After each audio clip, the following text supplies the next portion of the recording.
자, 오늘은 구약 인물 설교 20번째 시간을 맞이해서 미리암의 인생 이야기를 통해서 함께 은혜를 받으려고 합니다. 자, 미리암은 누구냐면 아론 그리고 모세의 누이인 것을 우리는 알고 있습니다. 그리고 이스라엘 공동체 안에서 선지자, 여자 선지자였다라고 성경은 말하고 있는데, 자, 오늘 읽은 본문도 20절에 이렇게 이야기를 하고 있죠. 자, 같이 읽겠습니다. 시작. 아론의 누이 선지자 미리암이 손에 소고를 잡음에 모든 여인도 그를 따라 나오며 소고를 잡고 춤추니. 아멘. 자, 미리암은 이스라엘 백성들이 홍해를 건너고 난 다음에 하나님을 찬양하도록 백성들을 이끈 사람이었습니다. 자, 그녀의 입술은 이렇게 찬양하는 입술이었다라고 말할 수 있습니다. 그의 손에는 뭐가 들려져 있었어요? 소고, 악기죠. 악기, 쉽게 말하면 악기가 들려 있었고, 그녀의 발걸음은 춤추는 발걸음이었고, 그녀의 어떤 이 찬양의 모습을 통해서 온 이스라엘 백성들의 공동체 전체가 하나님을 찬양하고 기뻐하고 춤추고 영광을 돌리는, 지금으로 말하면 축제의 예배를 드리는 그 모습에 가장 앞장서서 하는 사람이었다라고 말할 수 있습니다. 그런데 이 여인이, 미리암이라고 하는 이 인물이 민수기 12장에 가니까 반대의 모습이 나와요. 자, 하나님을 찬양하고 온몸으로 하나님께 노래하고 춤추고 악기 치면서 자기뿐만이 아니라 이스라엘 백성들 전체를 그렇게 기쁨의 예배, 축제의 예배, 찬양하는 그런 예배로 이끌었던 이 사람이 민수기 12장에 가보니까 모세를 비방합니다. 그 입술이 하나님이 세우신 질서를 흔듭니다. 그 입술 때문에 미리암은 뭐에 걸렸어요? 나병에 걸리고 맙니다. 짐 밖으로 추방을 당합니다. 이런 미리암의 인생 이야기는 우리에게 질문을 던지는 거예요. 내 입술은 지금 하나님을 찬양하며 공동체를 세우는 입술인가, 아니면 무너뜨리는 입술인가, 한번 생각해 보시기를 바랍니다. 자, 첫 번째, 미리암은 믿음으로 지켜보고 용기 있는 행동의 사람인 것을 소개해 드리고 싶습니다. 자, 미리암이 첫 번째 등장할 때가 언제게요? 모세가 태어날 때. 기억나시죠? 네. 출애굽기 2장에 가면 당시 이 애굽의 바로가 이스라엘 사람들, 이 히브리 민족에 대한 두려운 마음을 갖고 남자아이가 태어나면 어떻게 하라고 그랬어요? 나일강에 던져서 악어의 밥이 되게 했단 말이에요. 이런 정책을 쓰고 할 때 이 모세가 태어납니다. 그리고 모세는 그의 어머니 요게벳을 통해서 3개월 동안 숨겨서 키우게 되죠. 근데 아이 울음소리가 커지고 더 이상 감출 수가 없습니다. 그래서 이제 갈대 상자에다가 이제 그 아이를 넣어서 나일강에 던지게 되죠. 그때 미리암이 등장하게 됩니다. 어린 아이였죠. 자, 이때 어린 미리암이 멀리서 그 갈대 상자, 따지고 보면 자기 동생이 들어있는 거잖아요. 자기 동생이 담겨 있는 그 갈대 상자를 멀찍이서 지켜보는데, 물론 성경에 나와 있지는 않습니다. 근데 제가 성경을 연구하면서 보니까 미리암은요, 믿음의 눈으로 그것을 지켜보고 있었던 거라고 생각이 돼요. 자, 출애굽기 2장 4절에 이렇게 말합니다. 시작. 그의 누이가 어떻게 되는지를 알려고 멀리 섰더니. 아멘. 그냥 성경에는 단순하게 어떻게 되는지를 알려고 멀리 서서 보고 있다라고 표현하고 있지만, 과연 예를 들다면 이것이 어떻게 될까 궁금증만 가지고 있는 것은 저는 아니라고 해석을 하는 거예요. 분명히 이 미리암 가운데는 이 갈대 상자 안에 내 동생이 들어있고, 그 동생은 분명히 하나님의 은혜를 받을 것이다 라고 하는 어떤 믿음의 기대가 있었다라고 저는 생각을 합니다. 참 중요한 장면이라고 생각해요. 자, 미리암은 어린 아이였어요. 그리고 지금 출애굽기 2장 4절에 보면 이름도 안 나와 있어요. 이름도 안 나와 있고 그의 누이가 라고만 나와 있어요. 하지만 그의 누이라고 불리고 있지만, 하나님은 그 보이지 않는 자리에서 미리암을 사용하고 계시는 거예요. 그래서 갈대 상자를 지켜보고 있을 때에 어떤 일이 벌어집니까? 바로의 공주가 그 갈대 상자를 딱 발견하게 된단 말이죠. 그랬을 때, 자, 생각해 보세요.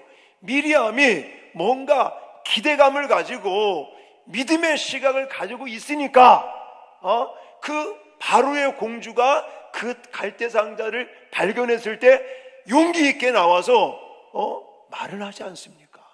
저는 그 장면을 연결해서 보니까 미리암은 그냥 호기심이나 궁금증으로만 가지고 그 갈대 상자를 지켜본 것이 아니라 이게 어떻게 될지는 확신할 수 없지만 하나님께서 은혜를 주실 것을 기대하고 그렇게 바라보다가 그 상황이 닥치니까 용기 있게 나가서 뭐라고 말합니까? 출애굽기 2장 7절에 내가 가서 당신을 위하여 히브리 여인 중에서 유모를 불러다가 이 아기에게 젖을 먹이게 하리까? 라고 해요. 여러분, 이 말이 그냥 나왔겠느냐고요. 뭔가 믿음을 가지고 기대감을 가지고 지켜보고 있었으니까 그 상황이 닥치니까 딱 하고 이 말이 나오는 거 아니겠습니까? 그래서 이 미리암의 이 한마디 때문에 결국은 모세는 엄마 품으로 가게 되는 거잖아요. 자기 모친 어머니의 품에서 돈을 받아가면서 그렇게 양육을 시킬 수 있었던 거, 물 하나님의 역사지만 믿음으로 보고 있다가 행동으로, 용기 있는 행동으로 옮기는 미리암을 통해 하나님의 역사가 나타난 것을 믿으시기 바랍니다. 여러분, 교회 안에서도 이런 분들이 있습니다. 자, 이름도 없어요. 그냥 나타나지도 않습니다. 그저 조용한 데서, 조용한 장소에서, 조용한 부서에서 그냥 묵묵하게 그렇게 섬기고 믿음으로, 행동으로 헌신하시는 분들이 있습니다. 할렐루야. 너무너무 복된 분들이죠. 조용히 헌신하는 분들, 또 아이들을 위해서 뒤에서 섬기는 교사들, 성도들의 아픔을 묵묵히 바라보면서 품고 또 때에 따라 신방하고 권면하고 또 위로해주는 이런 손길들이 있는 줄 믿습니다. 그리고 나타나지는 않지만 늘 묵묵하게 기도하는 성도들의 그 헌신들이 있을 때 교회는 은혜가 충만하고 하나님의 능력과 역사들이 나타날 줄 믿습니다. 사람들은 몰라도요, 하나님은 아시는 줄 믿습니다. 사람들은 몰라도 하나님은 기억하고 계시는 줄 믿으시기 바랍니다. 미리암의 이런 위대함은 처음부터 위대한 일서부터 시작되지 않았다라는 것을 저는 말씀드리고 싶습니다. 먼저 그녀는 어리지만 또 이름도 안 나타나요. 하지만 갈대 상자 옆에서 믿음으로 지켜보며 또 기다린 사람, 그리고 기회가 왔을 때, 상황이 닥쳤을 때 주저하지 아니하고 용기 있게 행동으로 옮기는 이 미리암을 통해서 하나님의 구원의 역사들이 나타났다는 것을 꼭 기억하시기 바랍니다. 두 번째, 미리암은 구원의 은혜 앞에서 찬양하는 사람이었다라고 소개를 해드리고 싶습니다. 오늘 우리가 읽었던 본문이죠.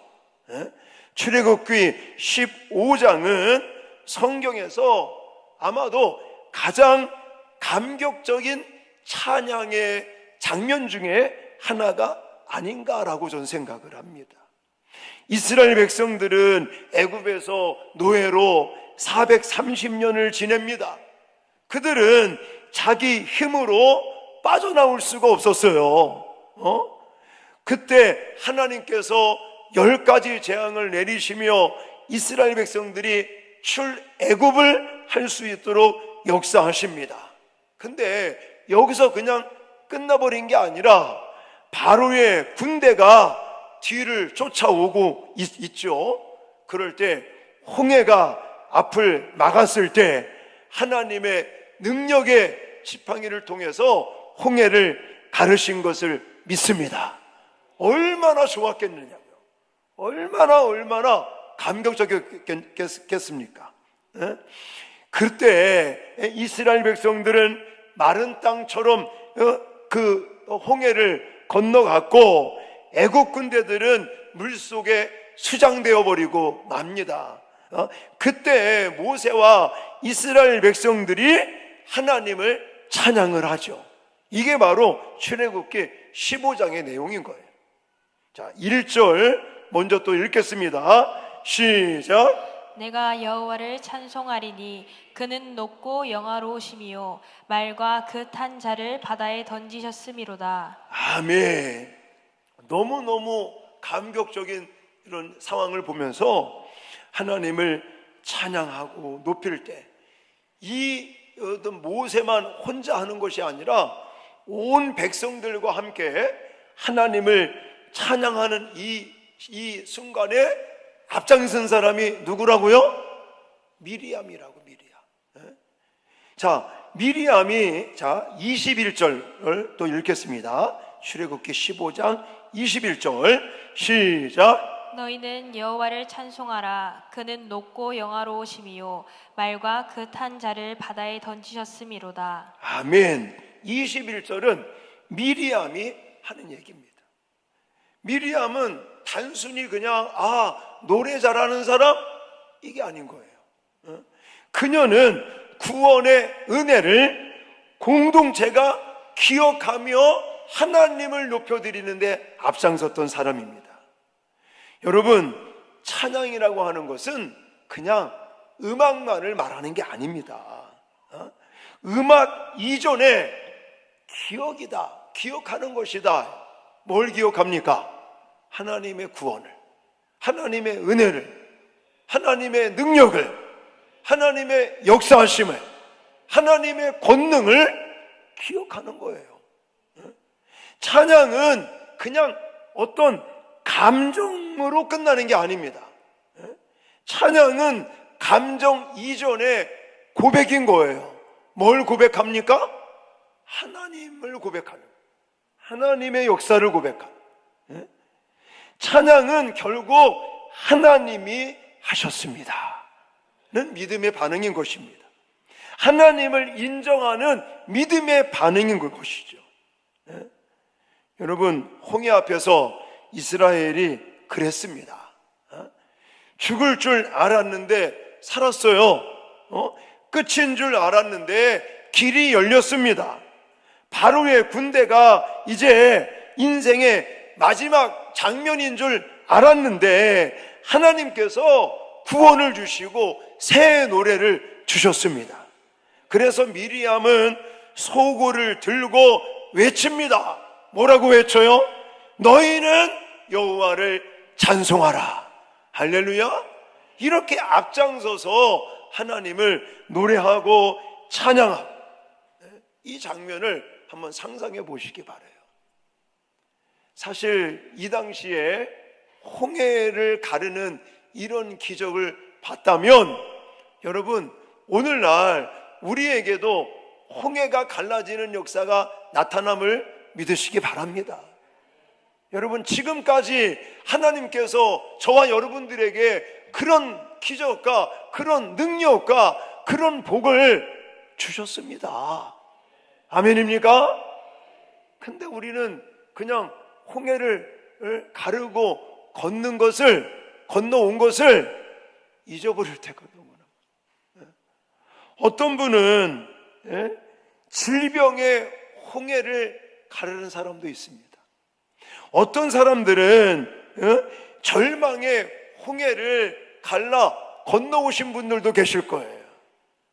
어떤 분들은 가정 속에 홍해와 같은 그런 끔찍한 일들을 이제 헤치고 건너오신 분들도 분명히 있다는 사실입니다.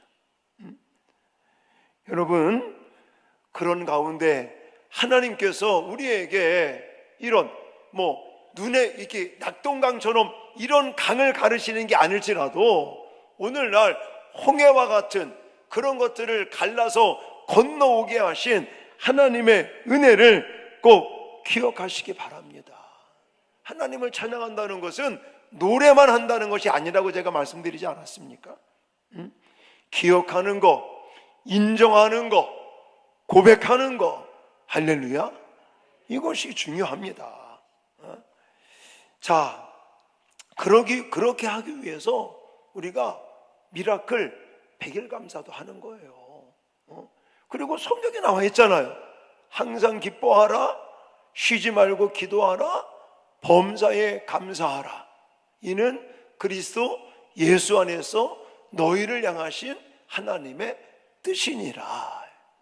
이 하나님의 뜻대로 우리가 날마다 3가지씩 감사하고 노트에 좀 적어보고, 그리고 또 금액이 크고 작은 걸 떠나서 내 정성을 다해서 감사의 예물을 드리는 이런 감사 캠페인을 하면요, 우리의 인생이 달라진다니까요.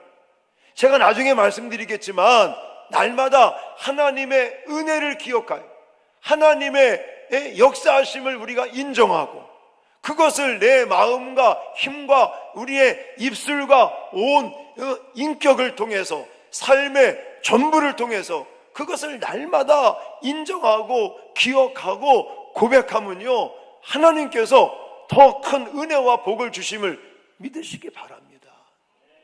여러분, 자녀들을 양육하시면서 예를 든다면 날마다 원망하고 불평하는 자식에게 더 많이 주고 싶습니까? 아니면 늘 감사합니다, 고맙습니다, 이런 말하는 자녀에게 더 주고 싶습니까? 좀 죄송하지만 저 4명의 아이를 키우잖아요. 근데 그 중에 사실 지난주에도 우리 큰아들 와가지고 며느리하고 와가지고 같이 하룻밤 자고 가고 그러는 거예요. 자녀들이 예를 들어서 늘 감사합니다, 고맙습니다, 이런 것들을 표현하는 자녀에게 사실 더 주고 싶은 마음이 목사인 저도 생기더라고요. 물론 인간과 하나님과 비교할 수는 없지만 저는 하나님도 자녀인 우리들이 늘 감사의 마음, 또 고맙고 감격적인 그런 삶을 사는 사람과 늘 그냥 투덜대고 원망하고 불평하는 그런 자녀, 하나님이 누구에게 더 복을 줄까 생각해 보시기 바랍니다. 그래서 아까 제가 손들어 보라고 했더니 절반 정도는 하고 계시고 절반 정도는 안 하고 계신데 안 하는 이유가 뭡니까? 이거 뭐 세상 말로 돈 들어가는 일도 아니잖아요. 교회에서 여러분들 예쁘게 그냥 감사 노트 이거 수십만 원 들어갔어요. 수십만 원. 수십만 원 들여서 여러분들 정말 하나님의 은혜를 받을 수 있는 그런 것을 지금 교회에서 제시했잖아요. 조금만 신경 쓰면 돼요. 조금만. 내가 조금만 신경 써서 하루를 마무리하면서 오늘 하루 동안 하나님이 내게 은혜 주신 거 그냥 속으로만, 마음으로만 생각하지 말고 실제로 노트에다가 쓰면서 표현을 해보시라고. 그러면 여러분, 지금 미리암의 삶이 그런 거잖아요. 이렇게 하나님을 찬양하고 하나님을 기억한, 하나님을 인정한, 하나님의 능력을 이렇게 정말 고백하는 이 일을 하나님이 얼마나 기뻐하셨겠습니까? 근데 여기서 한 가지 또 중요한 것은, 그랬던 입술이 하나님을 찬양하는데 앞장섰고 온 이스라엘 백성들과 함께 하나님을 노래했던, 찬양했던 그 입술이 바뀌어버립니다. 어떻게 바뀐다고요? 원망의 입술로 바뀌는데, 그 이유가 뭘까요? 저는 은혜를 잊을 때 입술이 무너진다 라고 생각을 합니다. 자, 민수기로 가면 이 얘기가 나오죠. 민수기 12장에 가면 미리암의 어두운 장면이 나오게 됩니다. 자, 민수기 12장 1절로 2절 말씀 같이 읽겠습니다. 시작. 모세가 구스 여자를 취하였더니 그 구스 여자를 취하였으므로 미리암과 아론이 모세를 비방하니라. 그들이 이르되 여호와께서 모세와만 말씀하셨느냐 우리와도 말씀하지 아니하셨느냐 하매 여호와께서 이 말을 들으셨더라. 아멘. 여러분, 이 성경 구조를 잘 해석을 하셔야 됩니다.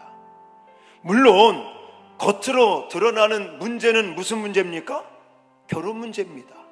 구스 여인과 이방인과 결혼하면 안 되는 거 맞긴 맞아요. 겉으로 볼 때는 결혼의 문제가 문제처럼 보이지만 실제로는요, 이 본질적인 문제는 결혼 문제가 아닙니다. 구스 여인을 아내로 맞이한 게 문제처럼 보이지만 실제 문제의 핵심은 결혼 문제가 아니라 영적 질투와 교만의 문제였다는 사실입니다. 그래서 여기서 민수기 12장에서 지금 중요한 구절이 뭐냐면, 모세만 말씀하시느냐? 왜 모세만 특별한가?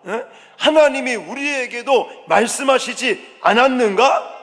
우리도 지도자인데 왜 모세만 중심이 되는 건가?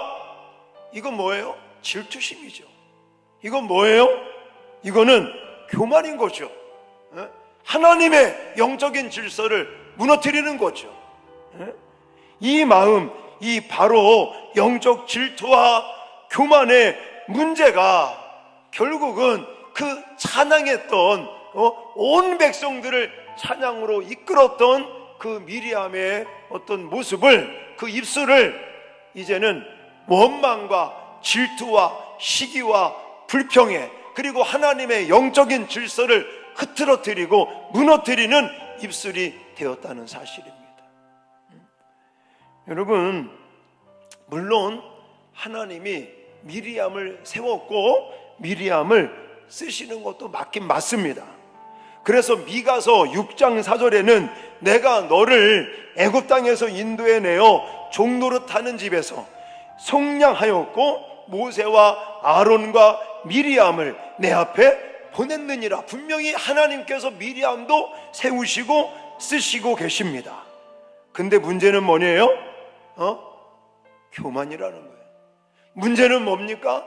시기심과 질투심입니다.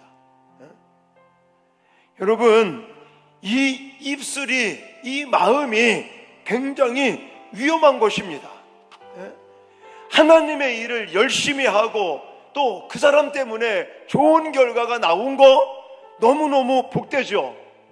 하나님의 은혜를 우리가 체험하고 그 다음이 중요하다는 사실을 잊지 마셔야 됩니다. 어떤 분들은요, 은혜를 많이 받습니다. 하나님이 세워주셨고 하나님께서 또 능력도 주시고 그래서 교회 안에서 여러 가지 일들을 잘 감당하십니다. 어떤 분들은 목자로, 어떤 분들은 성가대, 찬양대, 또 찬양 선교단, 교사, 중직 여러 모습으로 봉사하고 감사하는 마음으로 시작을 합니다. 하나님의 은혜를 생각하면서 기쁨과 감사로 시작을 하는데 어느 순간 은혜의 자리에 뭐가 들어가요? 비교가 들어가고 질투심이 들어가고 시기심이 들어가고, 그리고 점점 은혜에 대한 감사의 마음이 사라집니다. 지금 미리암이 그러고 있는 거예요. 처음에는 하나님께서 정말 은혜 주신 거, 홍해를 가르셨던 거, 애굽을 탈출할 수 있도록 역사하셨던 거, 죽을 줄만 알았는데 홍해를 가르시고 우리를 살리시고 원수들은 홍해물에 수장시키시는 그 하나님의 은혜를 생각하니까 찬양하고 온 백성들을 찬양으로 이끌었는데 이제는 바뀌었어요. 그 마음이 영적인 질투, 시기심 이러면서 지금 영적인 이 질서를 무너뜨리는 이런 모습들, 결국은 하나님의 징계를 받게 됩니다. 물론 중보를 통해서 다시금 하나님은 살리시죠. 자, 어쨌든 뒤에 부분보다는 전 앞부분에 포커스를 맞추어서 우리 자신들을 한번 생각해 보자는 것입니다. 오늘 제가 여러분들에게 지금까지 소개해드렸던 미리암의 생애는 우리에게 이렇게 말하고 있는 것 같습니다. 받은 은혜를 기억하십시오. 찬양의 입술을 지키십시오. 교만의 마음과 시기심 그런 것들을 마음에서 제거하십시오. 교만의 말을 멈추십시오. 또 넘어졌다면 다시금 우리를 위해서 모든 것을 아낌없이 주신 예수 그리스도를 바라보며 다시 일어서십시오. 이런 음성이 들리는 줄 믿습니다. 오늘 결론적으로 이 미리암의 인생 이야기를 통해서 여러분들에게 제가 한 3가지 좀 강조를 했습니다. 첫 번째, 믿음으로 지켜보고 용기 있는 행동의 사람 미리암을 소개했고, 또 구원의 은혜 앞에서 찬양했던 사람이 결국은 은혜를 잊어버리니까 영적인 시기심과 질투심도 생기고 그것 때문에 찬양했던 입술이 무너지게 됐다.